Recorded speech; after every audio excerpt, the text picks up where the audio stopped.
की वीडियो में हम लोग पढ़ने वाले हैं कक्षा 10 का हिंदी का चैप्टर नंबर 7। इस चैप्टर का नाम है आपका परंपरा का मूल्यांकन। ठीक है, अब इसमें जितने भी प्रश्न पूछे गए हैं वो सभी प्रश्न आज के हम इस वीडियो में पढ़ने वाले हैं। ठीक है, देखिए तो पहला जो प्रश्न है वो है कि परंपरा का ज्ञान किनके लिए सबसे ज़्यादा आवश्यक है और क्यों आवश्यक है। ठीक है, देखिए यह प्रश्न जो है बहुत इंपॉर्टेंट है, वेरी वेरी इंपॉर्टेंट है, यानी कि वेरी प्रश्न है। इसको कितनी बार प्रश्न को पूछा जा चुका है आप देख सकते हैं, कितनी बार इसको पूछा गया है। ठीक है, तो इसलिए एग्जाम ऑफ व्यू से यह प्रश्न जो है काफ़ी महत्वपूर्ण हो जाता है। ठीक है, तो चलिए हम लोग इसका उत्तर लिखते हैं। उत्तर होगा कि साहित्य में युग परिवर्तन करने वाले तथा क्रांतिकारी साहित्य रचने वाले के लिए साहित्य की परंपरा का ज्ञान आवश्यक है, क्योंकि साहित्य की परंपरा से ही प्रगतिशील आलोचना का विकास होता है और इसके ज्ञान से साहित्य की धारा मोड़कर प्रगतिशील साहित्य का निर्माण किया जा सकता है। ठीक है, चलिए अब आते हैं हम लोग दूसरा प्रश्न में। ठीक है, प्रश्न संख्या 2। देखिए दोनों प्रश्न में है, कहता है कि परंपरा के मूल्यांकन, ओहो बड़ा हो गया, ठीक है बताइए।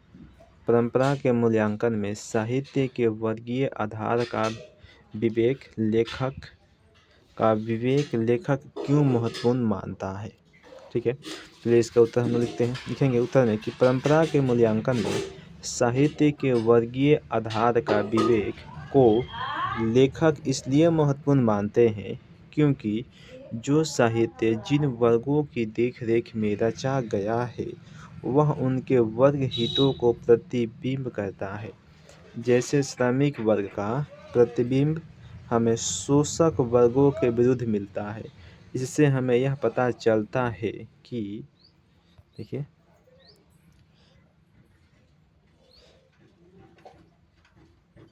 यह जनता के लिए कितना उपयोगी है। ठीक है, चलिए आपका 2 नंबर प्रश्न जो है वो भी हो गया। अगला प्रश्न हम लोग देखेंगे प्रश्न संख्या 3। देखिए 3 नंबर प्रश्न में है कि साहित्य का कौन सा पक्ष अपेक्षाकृत अस्थायी होता है। इस संबंध में लेखक की राय स्पष्ट कीजिए। ठीक है, चलिए हम लोग इसका उत्तर लिखेंगे कि लेखक की राय से साहित्य का भावनात्मक पक्ष अपेक्षाकृत अस्थायी होता है। आर्थिक जीवन के अलावा मनुष्य एक प्राणी के रूप में भी अपना जीवन बिताता है। साहित्य में उसकी बहुत सी आदिम भावनाएं प्रतिफलित होती हैं जो उसे प्राणी मात्र से जोड़ती है। इस बात को बार बार कहने में कोई हानि नहीं है कि साहित्य विचारधारा मात्र नहीं है, उसमें मनुष्य का इंद्रियां बोध, उसकी भावनाएं भी व्यंजित होती है। ठीक है, चलिए अगला प्रश्न हम देखेंगे। अगला प्रश्न है हमारे पास 4 नंबर। प्रश्न है कि साहित्य में विकास प्रक्रिया उसी तरह संपन्न नहीं होती जैसे समाज में लेखक का आशय स्पष्ट कीजिए। ठीक है, चलिए उत्तर लिखेंगे कि साहित्य में विकास प्रक्रिया उसी तरह संपन्न नहीं होती जैसे समाज में से लेखक का आशय है कि सामाजिक विकास क्रम में सामंती सभ्यता की अपेक्षा पूंजीवाद सभ्यता को अधिक प्रगतिशील कहा जा सकता है। परंतु साहित्य विकास प्रक्रिया में यह आवश्यक नहीं है कि सामंती सभ्यता की अपेक्षा पूंजीवादी सभ्यता का साहित्य ज़्यादा अच्छा हो। यह भी संभव है कि पूंजीवादी सभ्यता का साहित्य अच्छा हो, क्योंकि हो सकता है कि सामंती सभ्यता के रचनाकार बिकाऊ हो।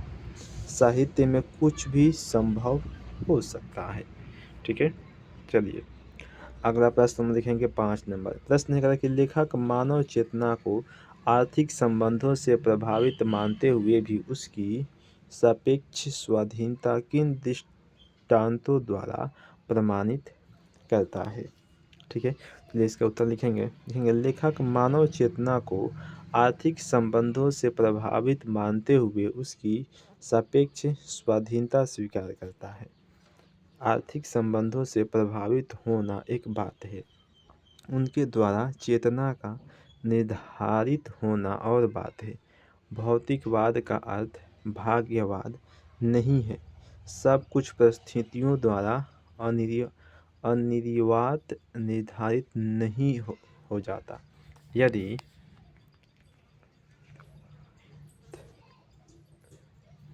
मनुष्य परिस्थितियों का नियामक नहीं है तो परिस्थितियां भी मनुष्य का नियामक नहीं है। दोनों का संबंध द्विधात्मक है, यही कारण है। ठीक है, चलिए अगला प्रश्न देखते हैं हम लोग 6 नंबर। 6 नंबर प्रश्न करें कि साहित्य के निर्माण में प्रतिभा की भूमिका स्वीकार करते हुए लेखक किन खतरों से आगाह करता है।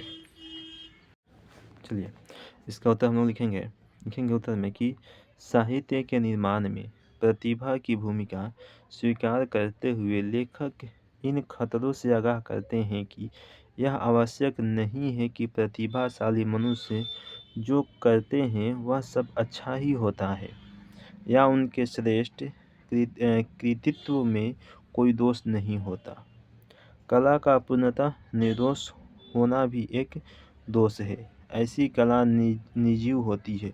इसलिए प्रतिभाशाली मनुष्यों की अद्वितीय उपलब्धियों के बाद कुछ नया और उल्लेखनीय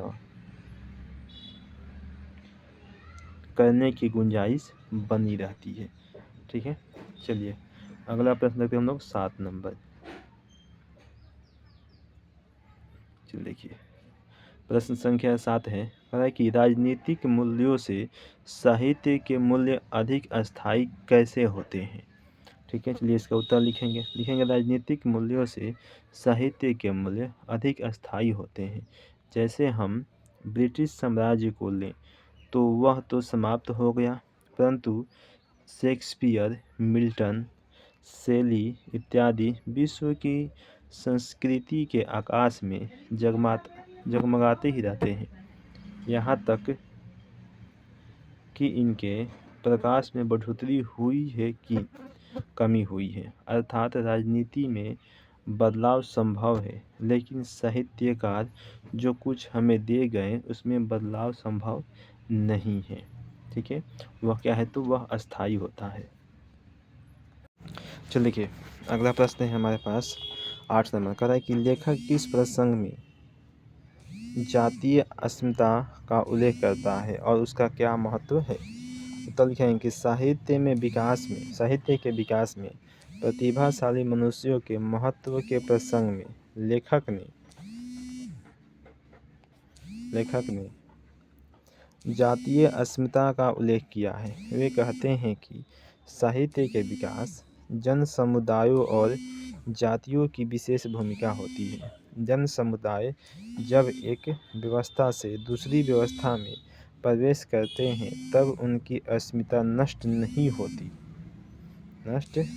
होती बल्कि वे अपने गुणों को फैलाती है। ठीक है, चलिए अगला प्रश्न है 9 नंबर। प्रश्न कर रहा है कि जातीय और राष्ट्रीय अस्मिताओं के स्वरूप का अंतर करते हुए लेखक दोनों में क्या समानता बताता है। चलिए इसका उत्तर हम लोग लिखेंगे कि जातीय और राष्ट्रीय अस्मिताओं के स्वरूप में अंतर होते हुए भी जब राष्ट्र पर कोई मुसीबत आती है तब उन्हें अपनी राष्ट्रीय अस्मिता का ज्ञान बहुत अच्छी तरह से हो जाता है। जब देश पर कोई खतरा मंडराता है तो पूरा राष्ट्र मिलकर उससे लोहा लेता है। जैसे भारत में अनेक जातियां और अनेक भाषाओं के लोग रहते हैं, परंतु स्वतंत्रता संग्राम में सबने मिलकर अंग्रेजों से लोहा लिया था और अपनी एकात्मकता का पाठ पढ़ा था। ठीक है, चलिए अगला प्रश्न देखेंगे हम लोग 10 नंबर। प्रश्न कर है कि बहुजातीय राष्ट्र की हैसियत से कोई भी देश भारत का मुकाबला क्यों नहीं कर सकता है। उत्तर लिखेंगे कि बहुजातीय राष्ट्र की हैसियत से कोई भी देश भारत का मुकाबला इसलिए नहीं कर सकता है क्योंकि किसी भी राष्ट्र के विकास में कवियों की ऐसी निर्णायक भूमिका नहीं रही जैसे इस देश में व्यास और वाल्मीकि की है। ठीक है, चलिए अगला प्रश्न लिखेंगे 11 नंबर। प्रश्न यह है कि भारत की बहुजातीय मुख्यतः संस्कृति और इतिहास की देन है, कैसे? उत्तर लिखेंगे कि भारत की बहुजातीय मुख्यतः संस्कृति और इतिहास की देन है। इस संस्कृति के निर्माण में इस देश के कवियों का सर्वोच्च स्थान है। इस देश की संस्कृति से रामायण और महाभारत को अलग कर दे तो भारतीय साहित्य की आंतरिक एकता टूट जाएगी। ठीक है, चलिए अगला प्रश्न लिखेंगे 12 नंबर। प्रश्न करें किस तरह समाजवाद हमारी राष्ट्रीय आवश्यकता है। इस प्रसंग में लेखक के विचारों पर प्रकाश डालें। उत्तर लिखेंगे कि समाजवाद हमारी राष्ट्रीय आवश्यकता है। पूंजीवाद व्यवस्था में शक्ति का इतना अपव्यय होता है कि उसका कोई हिसाब नहीं है। देश के साधनों का सबसे अच्छा उपभोग समाजवादी व्यवस्था में ही संभव है। इस प्रसंग में लेखक का विचार है कि यदि समाजवादी व्यवस्था कायम होने पर जारशाही रूस नवीन राष्ट्र के रूप में पुनः गठित हो सकता है, तो भारत में समाजवादी व्यवस्था कायम होने पर यहाँ की राष्ट्रीय अस्मिता कितना पुष्ट होगी, इसकी कल्पना की जा सकती है। अनेक राष्ट्र जो भारत से पिछड़े हुए थे, सामाजिक व्यवस्था के कारण उसके विकास में तेजी आई है। भारत की राष्ट्रीय क्षमता का पूर्ण विकास समाजवादी व्यवस्था से ही संभव है। ठीक है, चलिए अगला प्रश्न है 13 नंबर। कितना प्रश्न होते हैं बराबरी 14 15 और 2 प्रश्न हैं, चलिए सब कर ही लेते हैं। चलिए देखिए अगला प्रश्न है हमारे पास 13 नंबर। ठीक है, प्रश्न है कहता है कि निबंध का समापन करते हुए लेखक कैसा स्वप्न देखता है, उसे साकार करने में परंपरा की क्या भूमिका हो सकती है, विचार करना है। ठीक है, चलिए तो उत्तर लिखेंगे कि निबंध का समापन करते हुए लेखक स्वप्न देखते हैं कि पूरा राष्ट्र साक्षर हो। ठीक है, देखते हैं कि पूरा जो राष्ट्र है वो साक्षर होना चाहिए, साक्षर हो जाएगा। पूरा राष्ट्र संस्कृत की मूल रचना को बिना अनुवाद के पढ़ेंगे। तमिल की रचना भी पूरे देश में उसी तरह पढ़ी जाएगी।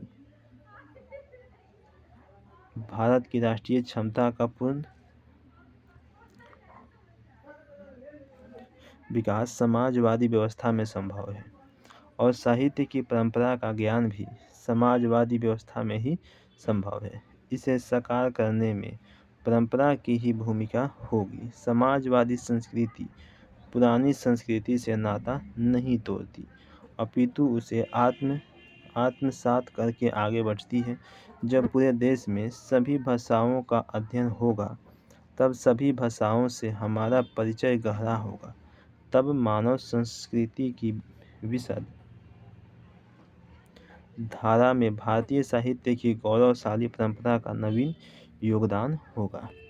ठीक है, चलिए अगला प्रश्न आते हैं हम लोग 14 नंबर। ठीक है, चलिए ये प्रश्न है हमारे पास 14 नंबर। देखिए प्रश्न कह रहा है कि साहित्य सापेक्ष रूप में स्वाधीन होता है। इस मत को प्रमाणित करने के लिए लेखक ने कौन से तर्क और प्रमाण उपस्थित किए थे, अथवा साहित्य सापेक्ष रूप में स्वाधीन क्यों होता है। ठीक है, इसको 2018 में पूछा हुआ ये प्रश्न है।